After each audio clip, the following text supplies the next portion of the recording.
వాళ్ళు ఎవరో స్టంట్ చేశారంట, ఒక అమ్మాయిని ఎక్కించుకుని ఒక అబ్బాయి కొత్త బండి కొనుక్కున్నాను రా ఎక్కంటే, అబ్బబ్బా ఎంత బాగుందో మన ఇద్దరం తిరగడానికా అందట. అవును రా ఎక్కంటే వెనక నెక్కిందట. వాడు శుభ్రం తీసుకెళ్లి ఈ పిల్లకి పూజలు కొడదామని ఇంత ఎత్తి లేపాడట. ముందు చక్రం లేపితే ఏమైంది, పిట్టలాగా వెనక పడిపోయింది. సరిగ్గా వెన్నుపూస నేలను తాకేసింది, 2 ముక్కలు అయిపోయింది. ఇప్పుడు ఇక్కడ నుంచి ఇక్కడికి ఆ పిల్లకి ఏం పని చేయట్లా. ఇది వస్తే తెలీదు, ఇది వచ్చినా తెలీదు. ఇప్పుడు ఆ పనికి మాలోడు ప్రేమించడం మానేశాడు. ఎందుకు ప్రేమించడం మానేశాడు నేను చెప్పనా, పనికొచ్చే విధంగా ఉంటేనే నేను ప్రేమిస్తాడు. సిడ్కి వెళ్ళిన తర్వాత బోరుకొచ్చిన బండి వాడికి అవసరం లేదు. అది ప్రేమ. నువ్వు అందంగా ఉన్నావు అనుకో నీ చుట్టూ తిరుగుతాడు, నువ్వు అందంగా లేవు అనుకో నీ చుట్టూ తిరగడు. అంతే. ఇప్పుడు బోరుకొచ్చేసింది బండి, ప్రేమించడం మానేశాడు. మరి ఇంట్లో ఇది ఇవన్నీ ఎత్తుతూ శుభ్రం చేస్తున్నది ఎవరో తెలుసా, వాళ్ళ అమ్మ.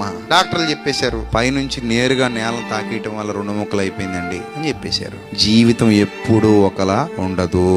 ఒక్కసారి నీ చేతుల్లో నుంచి పోయిందా మళ్ళీ కావాలనుకుంటే రాదు. అందుకే దీపం ఉండగానే ఇల్లు చక్కబెట్టుకో. జాగ్రత్త.